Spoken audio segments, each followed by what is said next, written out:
Buenas tardes. Buenas tardes, ¿cómo estás, Daniel? Bien, ¿usted? Bien, gracias. Buenas tardes, ¿cómo están todos y todas? Buenas tardes. Vamos a dar un par de minutos para esperar a los y las demás. Hay gente también como que está teniendo problemas para conectarse porque en muchos lugares está lloviendo.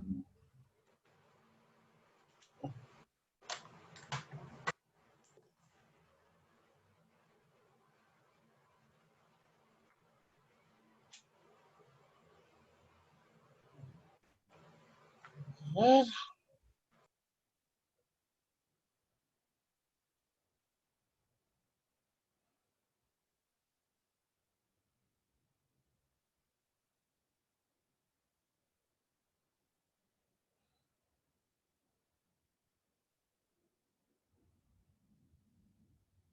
bueno, nada más recordarles que estamos grabando esta clase, ¿verdad? A todos y a todas. Y para que lo tengan presente. Y vamos a dar un minutito más. Les paso al profe.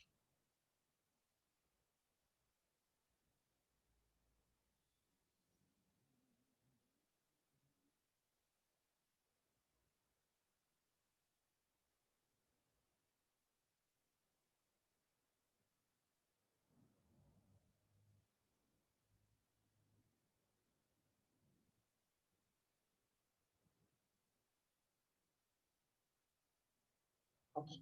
Bueno, perfecto. Los dejo con el profesor. Las dejo.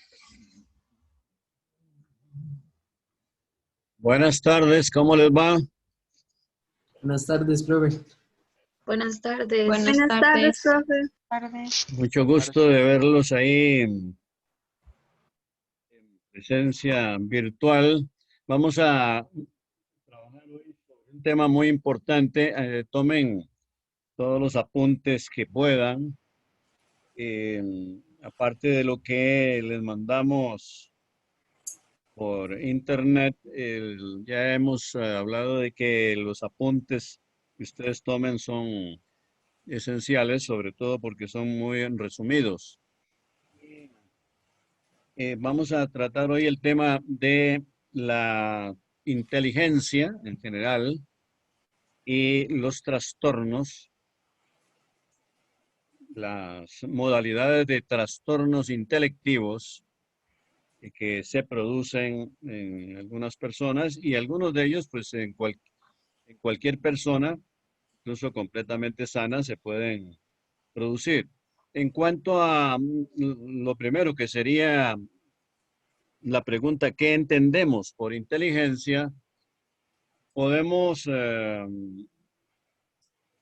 empezar por una definición que da un psiquiatra alemán. Yo no sé si yo les he comentado a ustedes que pues, la gran mayoría de los psicólogos y sobre todo psiquiatras, sobre todo en el siglo XX, donde se conformó propiamente lo que entendemos por psiquiatría, son alemanes.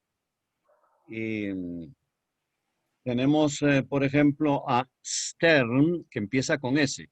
Stern, S-T-E-R-N, Stern, que define la inteligencia como capacidad de adaptación del pensamiento a las necesidades del momento presente. Repito, dice Stern, que la inteligencia es la capacidad de adaptación. Pongan mucha atención a esto y reflexionen desde ahora, porque estas definiciones, con todo el respeto que merecen, pues requieren por parte nuestra cierto análisis y quedarnos con lo bueno que pueden tener y con las limitaciones también, porque toda definición, de todas maneras, aunque sea excelente, tiene el problema de que es solo una definición. Ya en tiempos de Aristóteles, hace 2400 años, él distinguía entre una definición esencial y una definición descriptiva.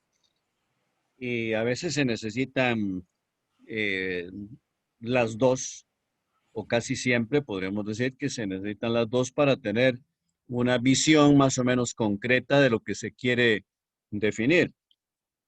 Y esto de capacidad de adaptación del pensamiento a las necesidades del momento presente me inspira pues, la crítica de que pues, desplaza lo que es la inteligencia en sí misma hacia una circunstancia que además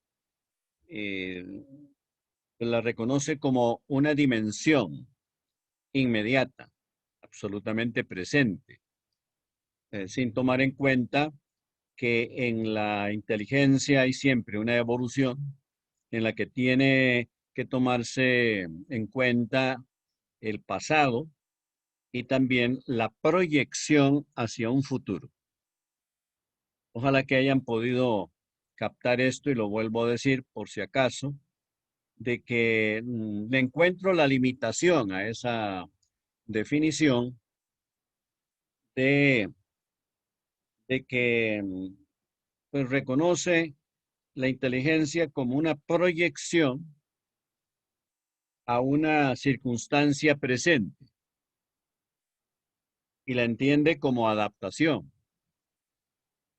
En realidad sabemos que desde que nacemos, con todos nuestros sentidos, estamos captando todos los sonidos, las imágenes de las personas que nos rodean y que todo eso va desarrollando nuestro cerebro, nuestra mentalidad, y que hay una evolución continua a lo largo de toda nuestra vida, una evolución de la inteligencia.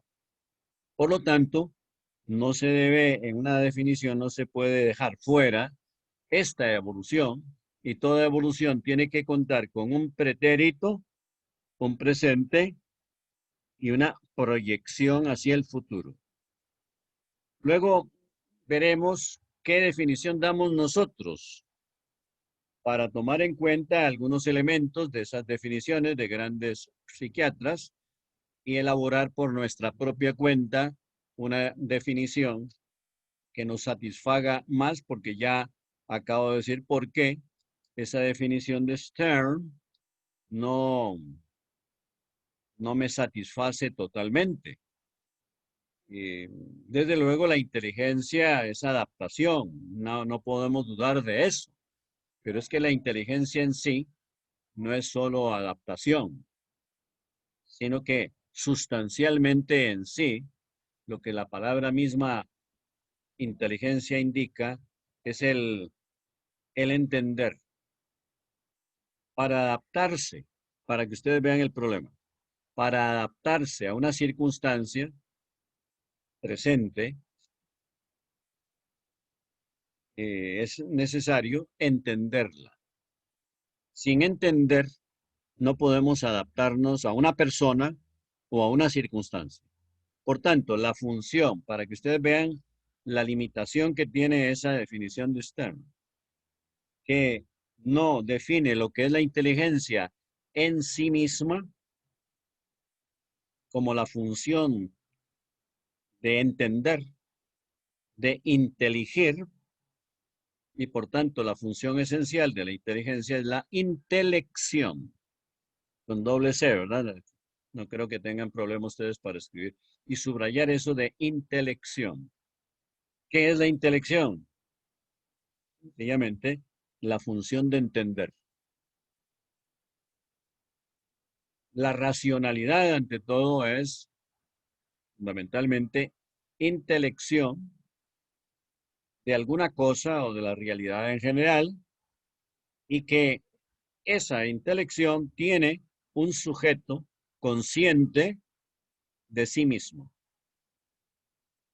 O sea, que la inteligencia implica conciencialidad, o simplemente, si ustedes prefieren, implica conciencia. Pero luego podemos intercambiar opiniones sobre esto y algo que no les haya quedado en el apunte, me lo dicen y les añado o les repito lo que sea necesario. Pero hay dos grandes psiquiatras, también alemanes, como digo, para variar, que son Köhler, que se escribe con K, o con 2 puntos encima de la O. H. Ler. L-E-R. Les repito, K, O con puntos encima, 2 puntos, H, L, E-R. Köhler, o como diría un alemán del norte, Köhler. Köhler sería más corriente, pero da lo mismo, Köhler o Köhler. Si no quieren pronunciar la O así ambigua por esos puntos que lleva, así como digan Köhler o cola, como les dé la gana, ¿verdad? Y el otro es Kafka, con K o 2 Fs, K-A. Kafka. K-O-F-F-K-A. Kafka. Estos dos definen los puntos. Capacidad especial para adquirir conocimientos nuevos. Esta está de acuerdo a lo que ya yo les expliqué de las limitaciones que le veo a la de Stern.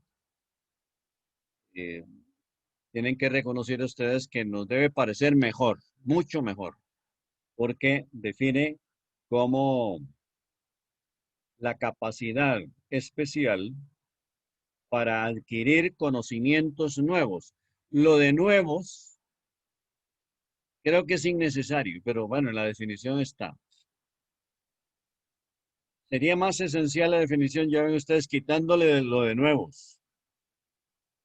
Porque ya dije que ante todo la inteligencia es entender y entender es adquirir un conocimiento. Si nosotros entendemos algo, podemos decir hemos conocido algo.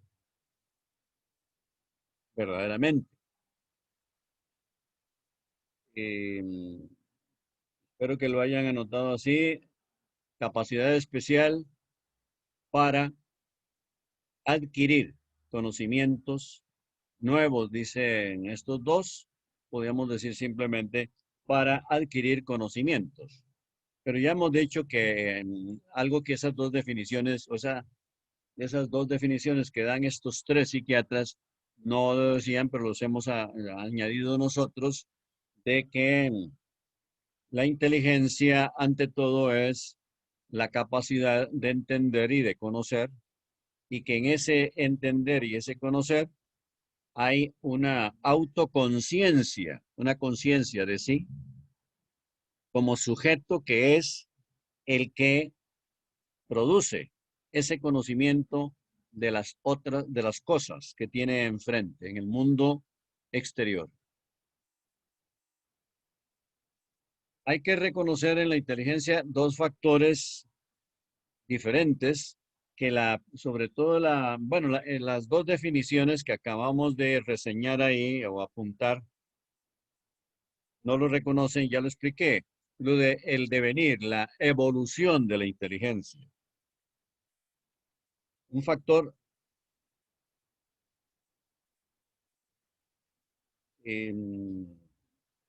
primordial es el coeficiente de inteligencia. O sea, el potencial de inteligencia con el que nacemos, que es fijo. Se supone que es fijo, o sea, que es básico. Fijo en el sentido de básico. Toda persona nace con una determinada capacidad, mayor, menor que otras personas, pero siempre dentro de lo normal, la gran mayoría de las personas. Algunas superdotadas, otras están en la línea, pero siempre hay un coeficiente que caracteriza a la persona y ese lo califican de factor fijo en el sentido de que no es que sea inamovible o que sea imperturbable, no, es todo lo contrario. Fijo en el sentido de que es congénito, innato, básico, lo traemos al mundo. Y el otro es dinámico, evolutivo, y empieza a evolucionar desde que nacemos. Es la adquisición y desarrollo de esa capacidad de conocimiento y de pensamiento.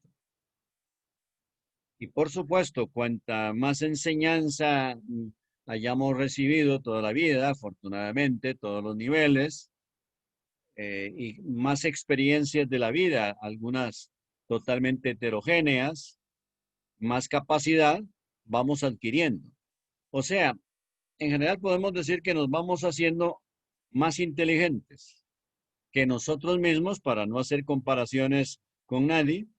Dicen que las comparaciones son odiosas, y no hacen falta. Para compararnos con nosotros mismos, analicen ustedes algunos aspectos de su vida intelectual en la escuela, en el colegio, sobre todo la más cercana, que para ustedes que sería el colegio.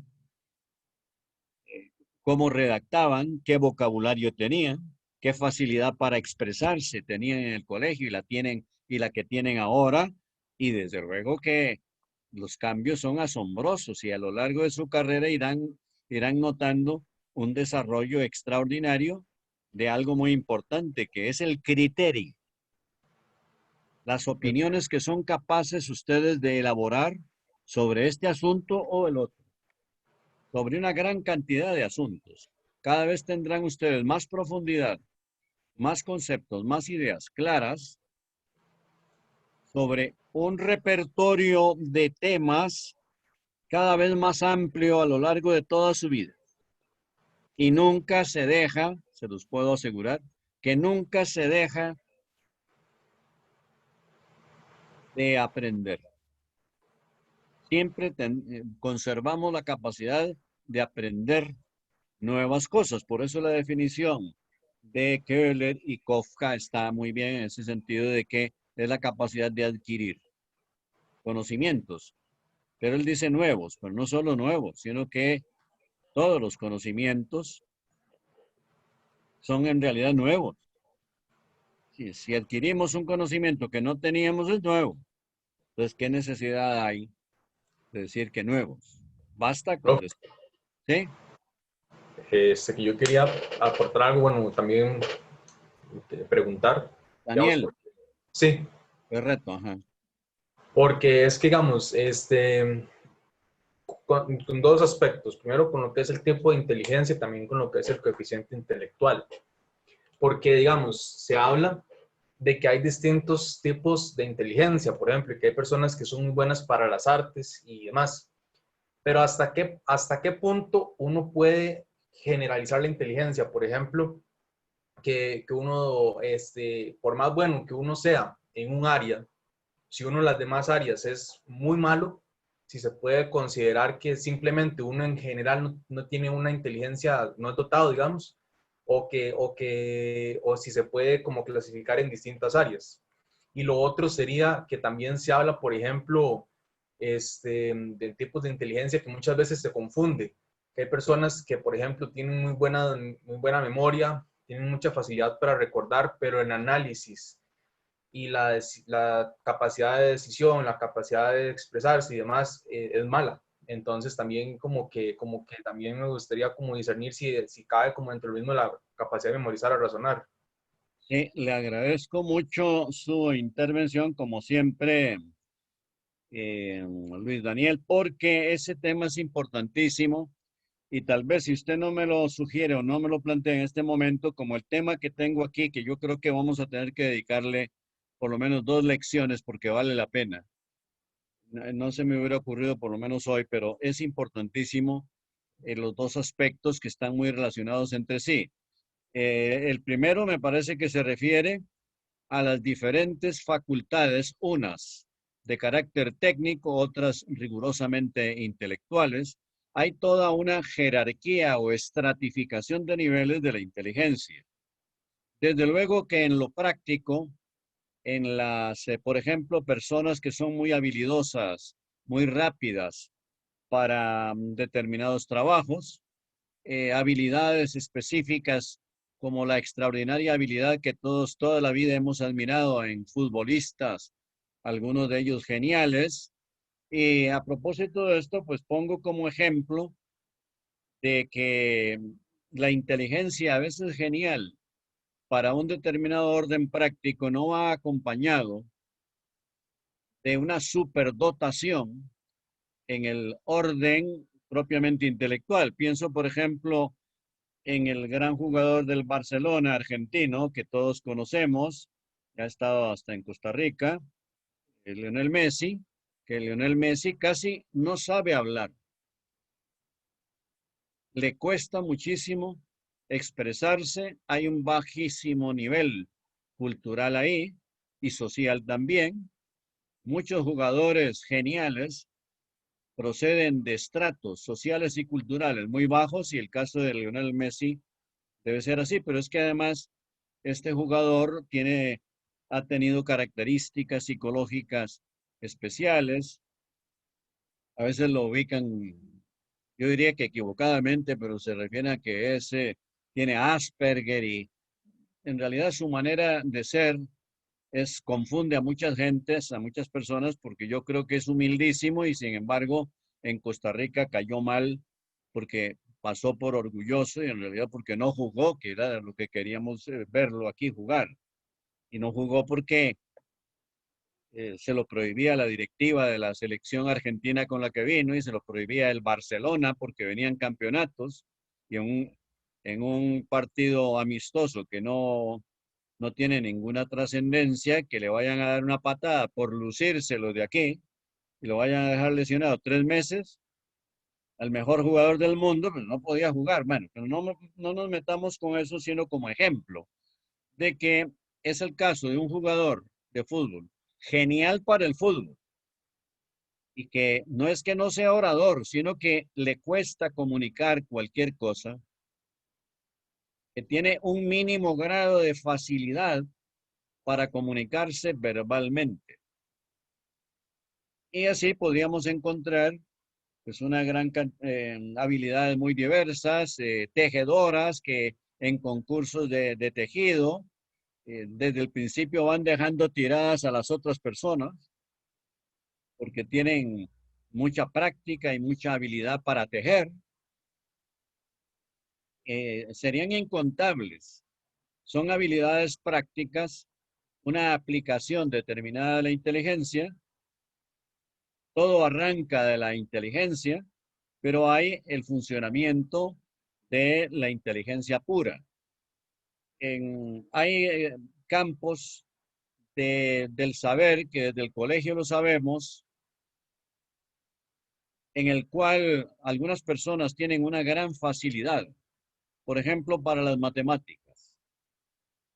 Y fíjense a propósito de esto y sobre todo, bueno, tengan conciencia del planteamiento importante que acaba de hacer Luis Daniel, de que en mis cursos de psiquiatría, en mi época de estudiante en Madrid, que a todas las lecciones llevaban un enfermo mental, llevaron en una ocasión a un retrasado mental, un oligofrénico. La oligofrenia es el retraso mental, que era un gran calculista. Iba a decir un gran matemático, pero no es exactamente eso. Bueno, cálculo matemático no puede decir. Si alguien es muy bueno en el cálculo matemático es que es un gran matemático. Bueno, digámoslo aproximadamente así o entre comillas, porque resulta que, que sí, que tenía una gran facilidad para calcular cosas que solo con las modernas calculadoras se podría equivaler a eso, porque de inmediato hacía cálculos que el catedrático nos decía, ni todos nosotros juntos durante varias horas podríamos calcular los que este señor calcula instantáneamente. Y luego pasó a las preguntas de razonamiento. y de ninguna manera pudo con esas preguntas. Recuerdo una siempre, porque es una pregunta muy técnica, le preguntó que qué diferencia había entre un niño y un enano. Y han de creer que no podía pensar que la diferencia era la edad, Profesor, ¿sí? eh, Sí. Emanuel, Ajá. le iba a preguntar que si eso no tiene algo que ver con el hecho que, por ejemplo, las personas que pierden su visión o su audición, por lo tanto, desarrollan sus otros sentidos de una mejor manera, se adaptan de mejor manera.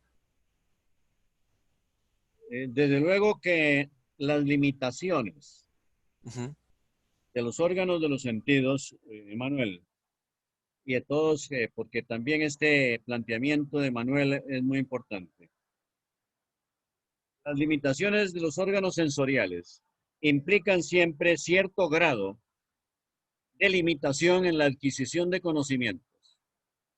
O sea, un ciego de nacimiento no podrá nunca tener el mismo grado, la misma cantidad de conocimientos que un vidente, porque la gran mayoría de las imágenes que fundamentan el conocimiento son de origen visual. Esto es la causa fundamental de esa limitación.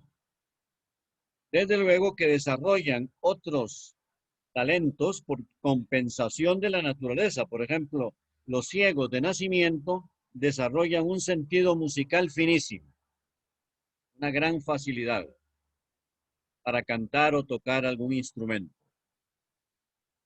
Y además desarrollan una sensibilidad sensorial extraordinaria al extremo de que un ciego de nacimiento puede decirle a alguien de su familia, qué interesante ese vestido, me imagino que te ves muy linda con ese vestido amarillo que traes hoy. ¿Cómo se está dando cuenta de que es amarillo? Y eso es por las ondas electromagnéticas en que consisten todos los colores, que las recibe, cosa que normalmente nosotros no tenemos. Por tanto, con eso, pues estoy queriendo explicarles que se desarrollan otras potencias. Hay siempre lo que se llama compensación. Entonces, esto que plantea, además quiero añadir, y también por la pregunta que hizo anteriormente Luis Daniel, porque creo que le contesté solo a una de las dos ideas planteadas, pero creo que tienen algo en común con el planteamiento de Manuel, que aunque hay personas superdotadas en varias dimensiones de la inteligencia, en lo práctico, en lo teórico, eh, hay también limitaciones que todas las personas normales las tenemos. Todos tenemos facilidad, como dije, en el colegio, nos acordamos de algún compañero que lo admirábamos porque tenía una gran facilidad para las matemáticas, que a la mayoría de las personas nos ha costado siempre. Pero ya ven ustedes el ejemplo que puse, que un retrasado mental puede llegar a aprenderse algunos medios de cálculo y llegar a hacer cálculos que ni un grupo de personas normales pueden realizar, como él, como el caso que yo conocí en ese curso que les mencioné. Eso no quiere decir que un gran matemático, creador de nuevos métodos de cálculo, pueda ser, es imposible, pueda ser retrasado mental. Porque también creo que fue Luis Daniel el que mencionó lo de la memoria. La, la persona muy inteligente generalmente tiene muy buena memoria. Y la memoria es básica del conocimiento en todos los niveles. Pero hay actividades intelectuales que desarrollan más la inteligencia o la memoria. Y según las actividades prácticas que tengamos, se desarrolla en esa línea la inteligencia, la memoria, pero no en otros campos. O sea, una muchacha que la contratan en una farmacia, que al principio no sabe ni dónde están los medicamentos, se lo explican un poco, si es persona joven rápidamente va memorizándolo todo y a los 15 días domina dónde están todos los medicamentos, ha memorizado ya cientos o miles de nombres de medicamentos que nunca había mencionado. Los taxistas en cualquier ciudad del mundo, sobre todo es asombroso, en ciudades como Nueva York, Madrid, las grandes ciudades, que se meten por todo lado y uno, los que no hemos trabajado en eso, pues decimos, yo no podría, sería imposible memorizar tanto como esta gente. Y tal vez lo adquirieron en 3 meses. O los Sí, actores que tienen que aprenderse textos enormes, literalmente, desarrollan también una memoria cuantitativa. Los jóvenes tienen más memoria cuantitativa que nosotros los viejos, pero con la experiencia, los viejos tenemos la ventaja de que tenemos una memoria esencial, conceptual, clasificadora, ordenada. Nos disminuye. O sea, si yo me pongo a memorizar poemas o listas de palabras, con ustedes me ganan ustedes, pero para tener, Profe. sí, perdón. No, solo para mencionar algo rápido a lo que se está diciendo sobre los taxistas. Una vez leí un estudio sobre el hipocampo de los taxistas que encontraron que está mucho más grande y mucho más desarrollado que el de la persona común debido a todas las calles, avenidas y de todo tipo de cosas que tienen que memorizar. Sí, y es que Entonces sí es una capacidad de adaptación. Sí, eh, correcto. el hipocampo es este, uno de los, no el único, pero sí es uno de los órganos cerebrales básicos para la memorización. También, bueno, en general, el óvulo parietal, perdón, temporal, y todas las conexiones con los demás órganos del cerebro contribuyen a la inteligencia, a la memorización. Sin memoria no puede haber conocimiento. Todos los órganos cerebrales en mayor o menor grado están conectados entre sí. Y que los taxistas, como acaba de decir, eh, no sé si fue Manuel, Manuel, sí, profe. Emanuel Gutiérrez, del taxista que descubrieron que tenía un hipocampo más desarrollado, pues eso lo que quiere decir es que además el cerebro, como los músculos, si ustedes han hecho ejercicios y siguen haciéndolos, pues todos los órganos se desarrollan de acuerdo a la función. Y la disfunción o la falta de función, se ha dicho siempre, y es así, produce atrofia del órgano. eh, por lo tanto, la actividad y la inactividad son fundamentales también en la evolución de la inteligencia. Y por eso desde el principio dije que la inteligencia tiene 2 factores.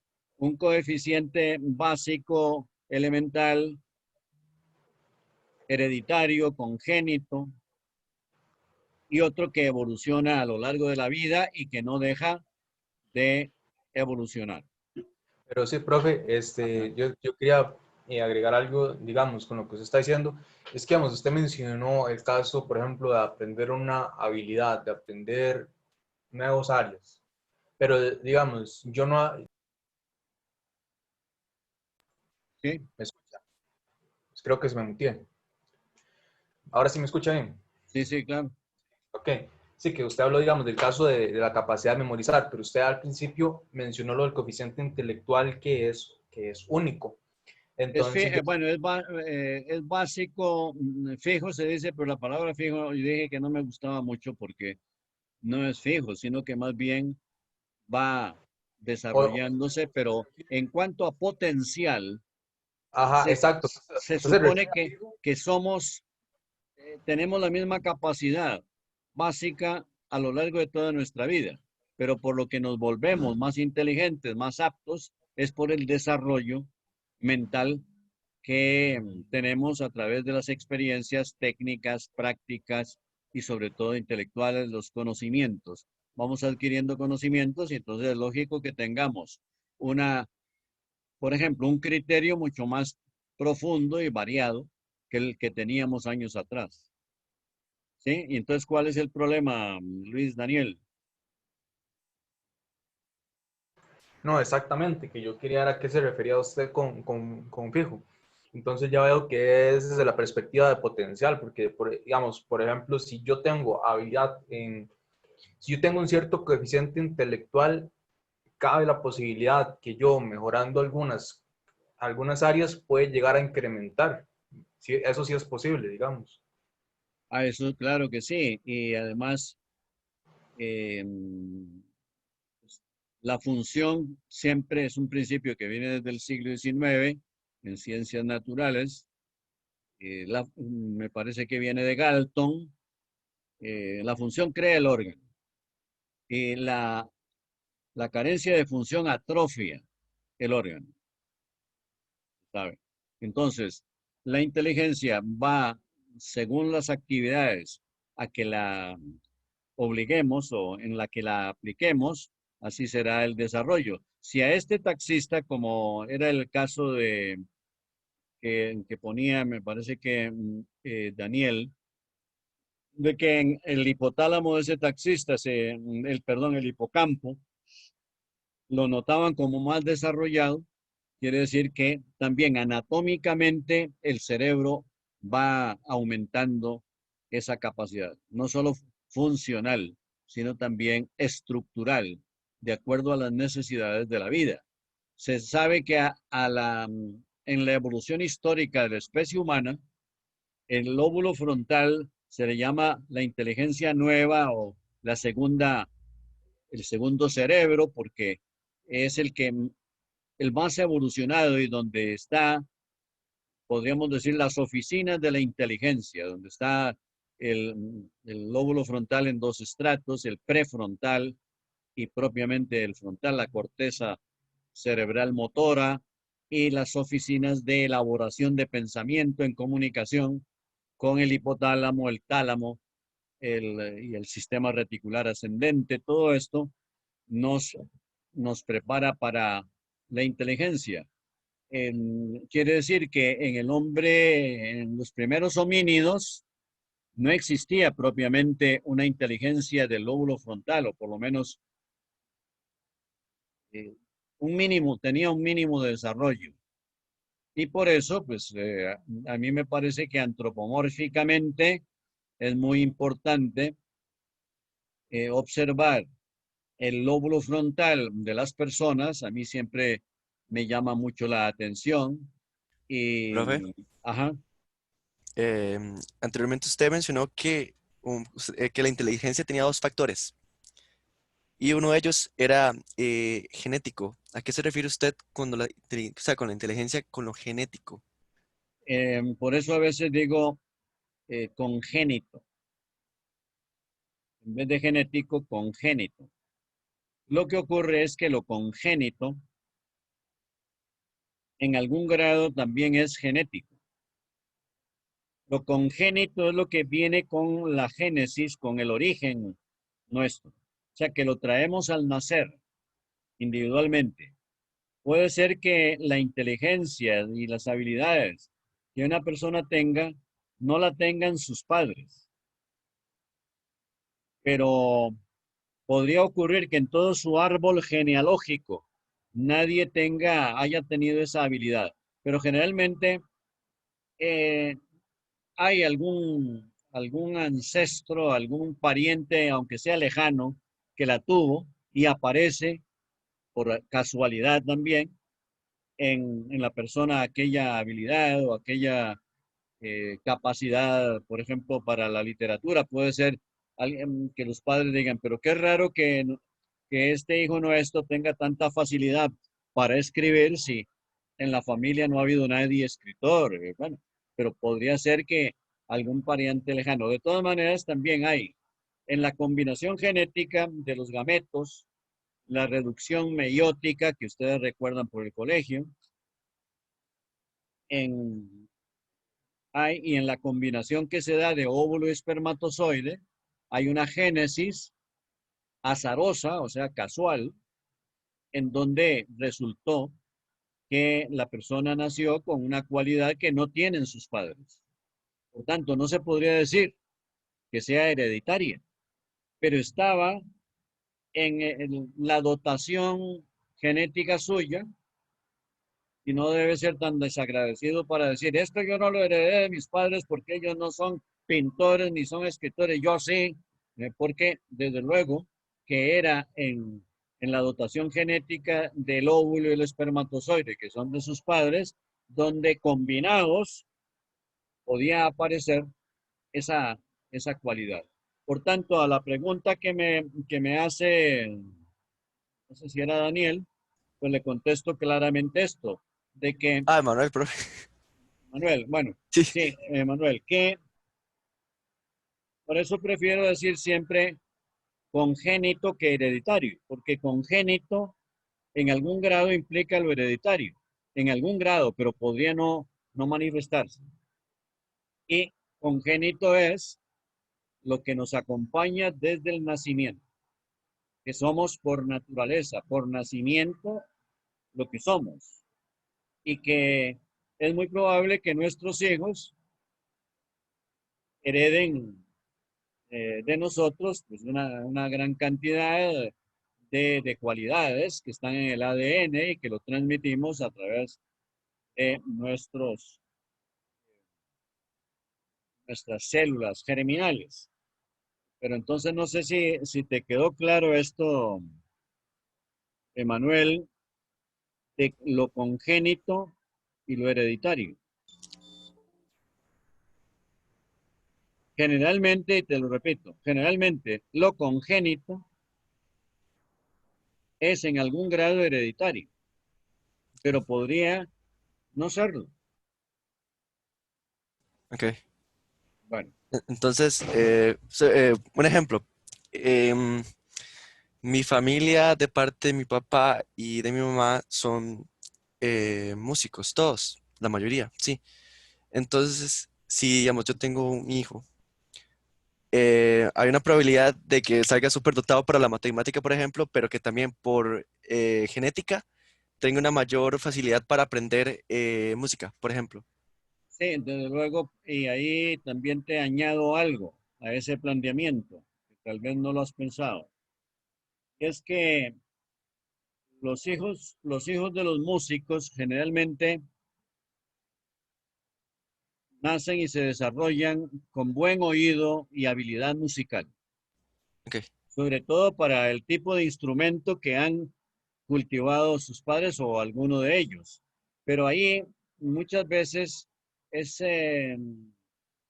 muy difícil, por no decir imposible, determinar si es una cualidad heredada, en algún grado tiene que serlo, diría yo, pero sobre todo por la influencia, porque a un músico le gusta, si es un guitarrista, enseñarle desde que el niño está en la escuela, a los 3, 5 años, empezar a enseñarle algunos acordes y por supuesto que lo que se practica desde la infancia queda con una profundidad extraordinaria para siempre.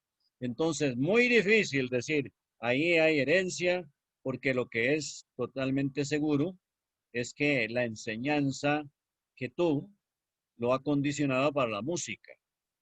Pero ya les digo que es muy frecuente que los hijos, claro que si el padre es un genio de la guitarra, olvídense ustedes de que el hijo va a ser un genio de la guitarra. Eso casi nunca ocurre. O sea, el genio no suele ser hereditario. El talento sí.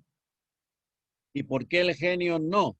Porque es un grado de inteligencia o es de una habilidad. variación, ¿no, profe? Sí, se considera que es una mutación genética. Y Ok, si es una mutación, pues no hay ninguna garantía. Puede ser que un nieto, un tataranieto también le aparezca ahí, pero los hijos de los genios generalmente la gente dice que son mediocres.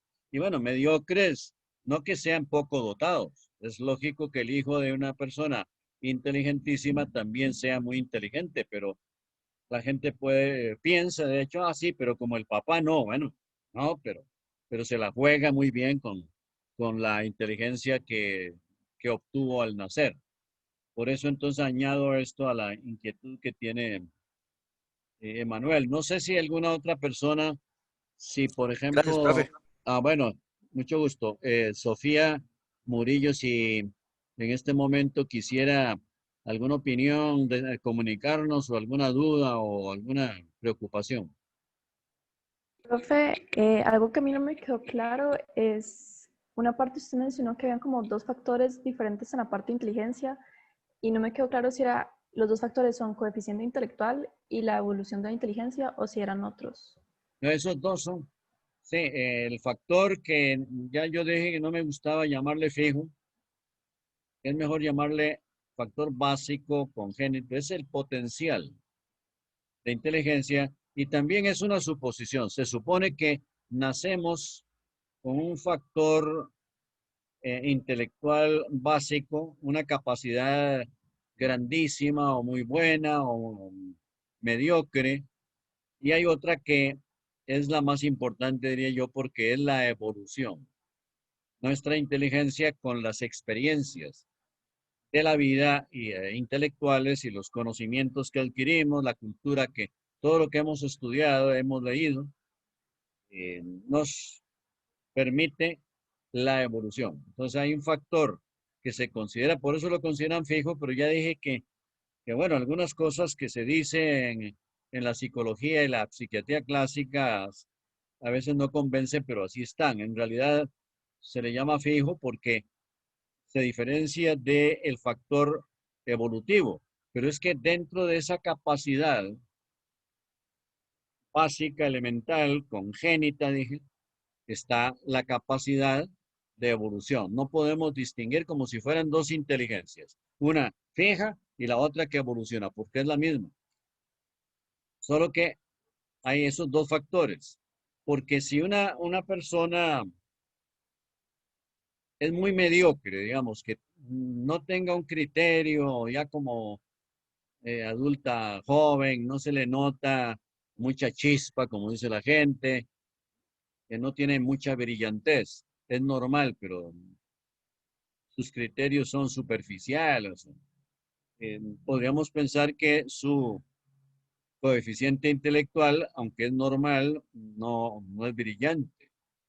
Pero con el tiempo esta persona puede desarrollar, con esfuerzo, con estudios, con oportunidades, puede desarrollar una inteligencia y la gente decir, hombre, y parecía así, muy mediocre, pero ve qué brillantez, qué importancia ha llegado a tener en tal empresa o que ha tenido proyectos interesantes, por tanto que no era tan mediocre. Entonces no sé cómo lo ve usted, Sofía, esto. Sí, profe, ahora sí me quedó claro, gracias. Bueno, entonces, muy bien. Vamos a, entonces quisiera en los minutos que faltan mencionarles que dentro de ya de lo patológico, les hemos hablado bastante y hemos intercambiado opiniones sobre lo que es la inteligencia en sí.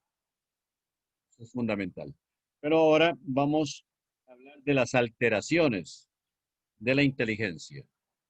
En primer lugar, las alteraciones de la inteligencia que repercuten en el lenguaje. A veces conviene, y desde ahora, ya que estamos estudiando esto, distinguir entre alteraciones de la inteligencia y alteraciones psíquicas, o sea, psicológicas, que perturban la inteligencia.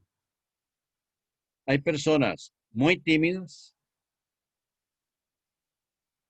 Tal vez ustedes conocieron algún caso en el colegio de que cuando el profesor o profesora la ponía a leer algo, o a explicar alguna cosa o un examen oral, tal vez no quedaba bien, sabía, pero la timidez le hacía olvidar cosas o no se expresaba adecuadamente.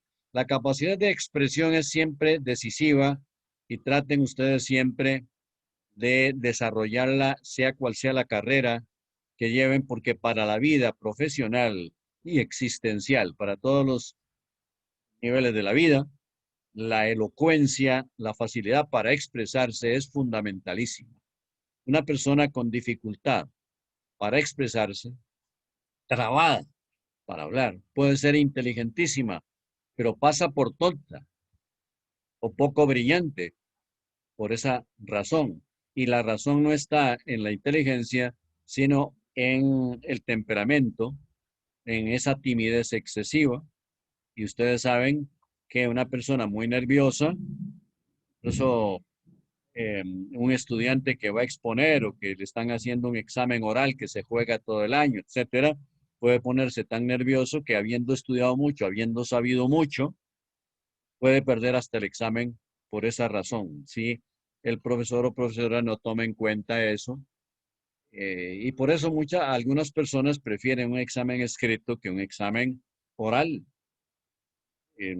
porque el examen oral implica una cierta tranquilidad. Entonces, hay que distinguir. Claro que si la inteligencia también está en algún aspecto fallando, pero generalmente son estados de ánimo, problemas psicológicos los que perturban la inteligencia. Pero cuando se trata de una enfermedad mental seria, por ejemplo, en las psicosis, y muy especialmente en la esquizofrenia, que vamos a ver si tenemos tiempo en las pocas lecciones que faltan en el curso, si les hago un resumen en alguna de ellas de la esquizofrenia, que fue la más grave de las enfermedades mentales. En la esquizofrenia, sobre todo sin tratamiento evolucionada, hay graves alteraciones del lenguaje. Ya hemos hablado de que personas geniales en un campo para hablar son muy torpes y hasta podrían pasar por retrasadas mentales o no sé, sumamente tontas sin serlo porque no desarrollaron esa habilidad. La recomendación que yo les puedo hacer es que se acostumbren si en su casa se lo permiten también, porque la lectura en voz alta puede perturbar a otras personas de la familia, pero si ustedes en su cuarto pueden leer en voz alta, que lo hagan, porque eso suelta muchísimo, la capacidad se aprende muchísimo, se adquiere elocuencia, o sea, facilidad para expresarse.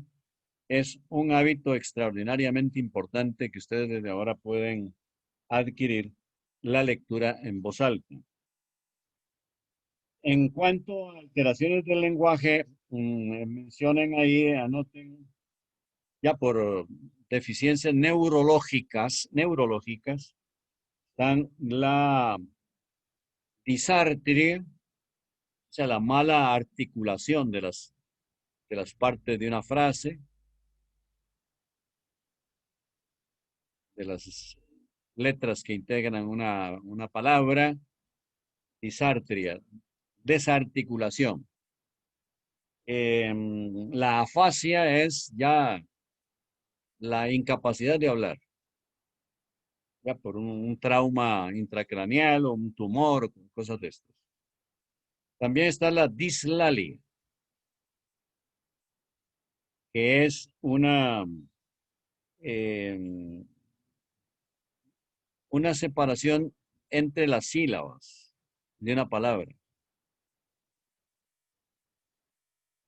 La dislalia viene a ser en general una dificultad para hablar. También anoten ecolalia. Ecolalia son síntomas patológicos bastante serios. Ecolalia es la repetición de la última frase. Y palilalia es la repetición de la última sílaba. De la última palabra que pronunció. Entonces, no sé si anotaron estas variantes de las anomalías. Profe, ¿Sí? ¿podría ser tan amable de repetir las definiciones de cada alteración, por favor? Sí, bueno, afasia es la incapacidad para hablar. Afasia, con S, ¿verdad? Afasia. Capacidad para hablar. Disartria es mala articulación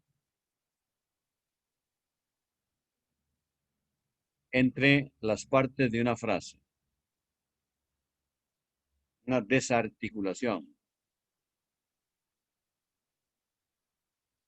Dislalia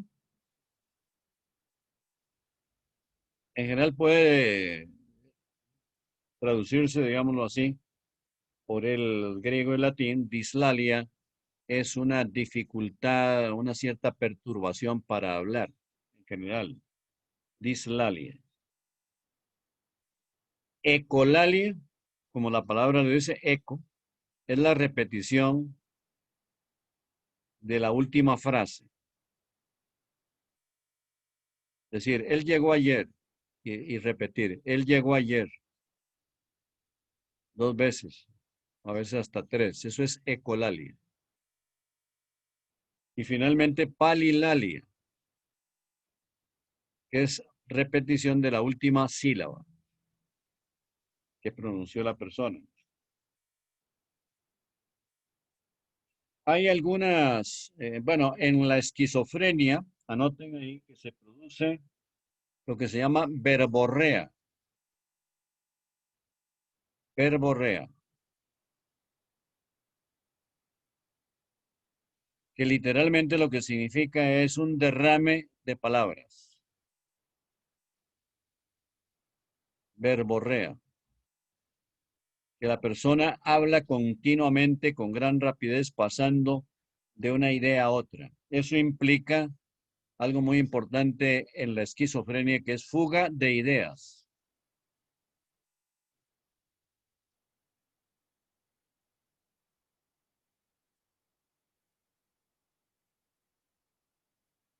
Profe, ¿Sí?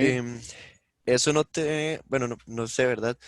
Tiene algo que ver con las personas que tienen cierta incapacidad para, por así decirlo, mantener secretos, tipo que dicen cosas que no deberían de decir sin darse cuenta. Mm, claro que el problema con la verborrea propiamente dicha, que es un síntoma psicótico típico de la esquizofrenia y muy avanzado, muy grave. Hay fuga de ideas, entonces la persona pasa de unas ideas a otras. A veces puede parecer que dijo algo muy coherente o muy claro, una cierta lucidez, pero no puede ser consciente, rigurosamente consciente de lo que está diciendo porque está pasando continuamente de una idea a otra. No se detiene en ninguna. Es como un derrame de palabras. La persona se vacía y es un estado de ánimo totalmente patológico en que la persona no puede parar de hablar, pero no está hablando nada concreto, sino que por su cerebro va como una cinta de grabación a una gran velocidad y que no se detiene en ningún punto. No tiene la lentitud adecuada para poder explicar algo. O sea, la persona no está comunicando nada. Al fin y al cabo es una comunicación, pero totalmente patológica. Y ya le digo que es un síntoma gravísimo que se da en las esquizofrenias avanzadas que no han tenido tratamiento y un trastorno del pensamiento gravísimo con fuga de ideas. Y no sé si alguien tiene duda que me quiere preguntar algo sobre esto. O sea, es que lo que plantea el compañero de que personas que dicen lo que no quieren decir o que dicen lo que no deben decir, en realidad no es que lo quieran decir o que no lo deban decir y lo dicen, sino que a la persona le sale de la subconsciencia todo aquel rollo incoherente. Hay una incoherencia, hay una incongruencia, un desajuste total en el orden de, de las ideas. No sé si si queda tranquilo con la explicación que le acabo de dar. Sí, profe, muchísimas gracias. Bueno, me faltaría para la próxima clase hablarles de las ideas falsas, que es un trastorno serio de la inteligencia y se da sobre todo en un grado bastante grave en la psicosis, por ejemplo, en la esquizofrenia, en la paranoia, que también aspiro a poder explicarles la paranoia en las pocas lecciones que faltan. Y pues hay otras variantes del lenguaje, pero me interesa muchísimo en la próxima ocasión hablarles de, de las ideas falsas primarias y secundarias, de las falsificaciones del pensamiento que producen las enfermedades mentales.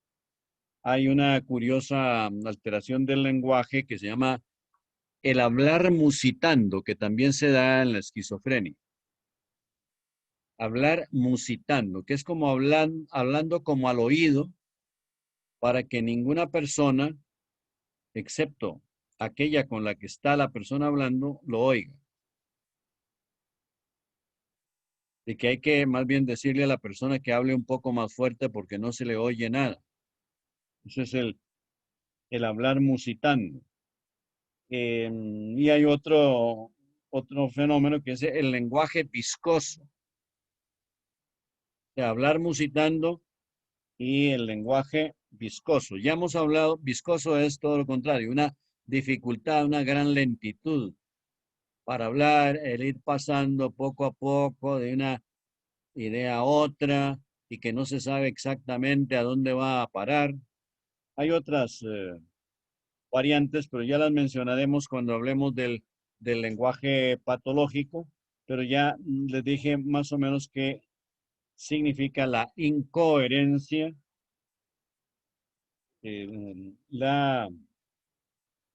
la falta de hilación, de conexión entre las ideas que expresa una persona. Eso es incoherencia, incoherencia, incoherencia. No sé si Sofía quería en este momento decir algo. Que se encendió la luz No, suya. es que le estaba subiendo el brillo de la pantalla porque ya no veía. Bueno, ya que se le encendió la luz, diga algo. No, no. Más bien, si podría repetir otra vez la definición de incoherencia, por Bueno, o favor. Daniel Argüello. Hola, y no sé, me parece Bueno, muy interesante sobre todos estos problemas. No, a mí personalmente me pasa como que yo cuando hablo muy rápido, entonces a veces no se me entiende. Me da bueno, pero eso es otro. ansiedad. No, no crea que esa manera rápida de hablar usted sea patológica. O sea, tengan mucho cuidado con todo lo que estamos estudiando, porque yo conocí en España un tipo que cuando estaba estudiando la patología, sintió casi que le dieron todas las enfermedades que estaba estudiando. O sea, que usted hable rápido. Yo creo que todos los jóvenes tienen una manera de hablar más rápida que nosotros, los que tenemos ya pues, mucha madurez encima. Pero hay personas que hablan más rápido que otras. Hable usted algo, a ver qué velocidad le pone.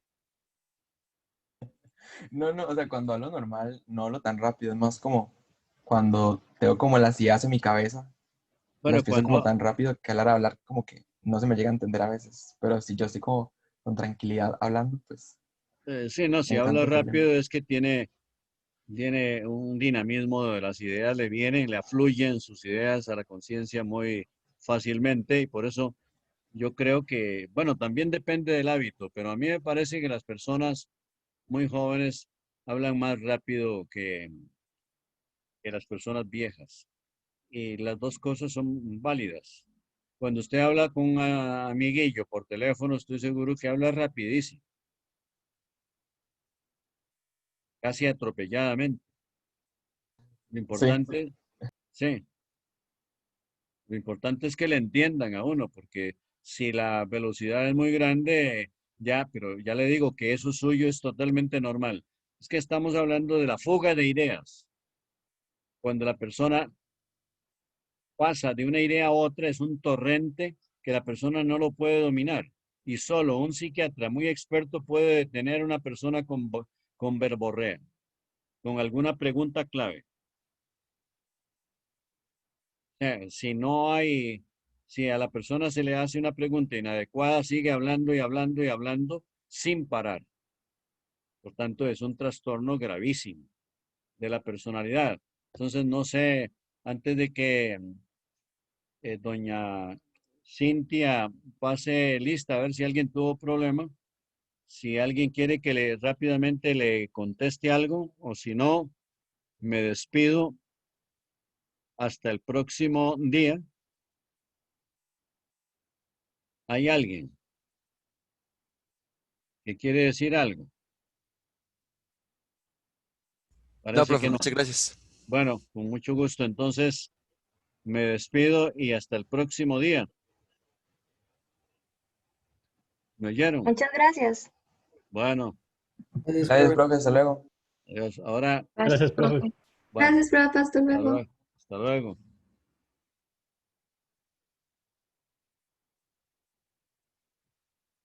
Bien. Natalia Acuña. Natalia Acuña.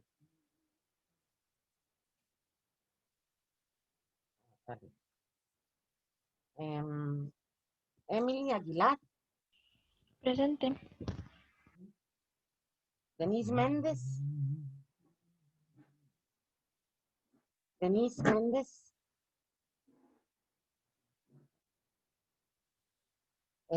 Pamela Picado. Pamela Picado. Luis Daniel Ferreto.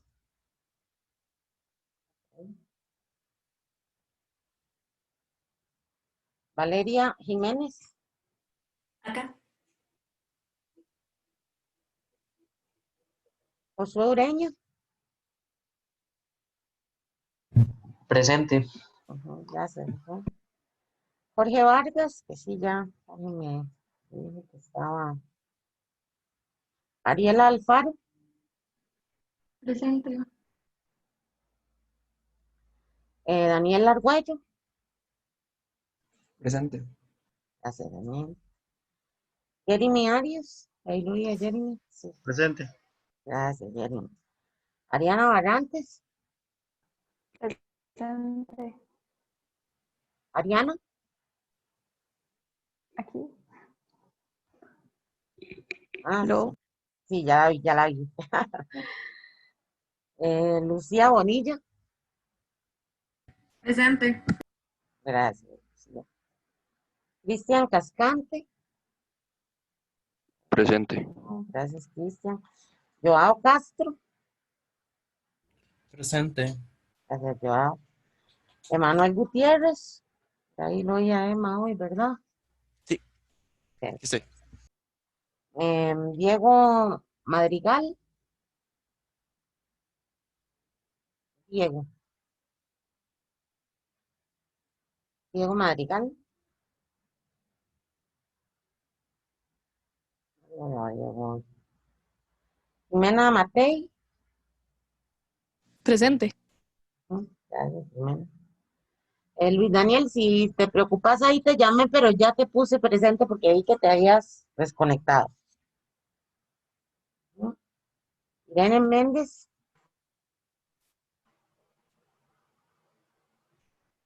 ¿Qué Irene, me dijo, perdón? que vi que te habías desconectado, pero ya te llamé y ya te puse presente porque vi que fue como que te desconectaste al final. Sí, fue que se Ajá. me fue la luz. Me imaginé, sí.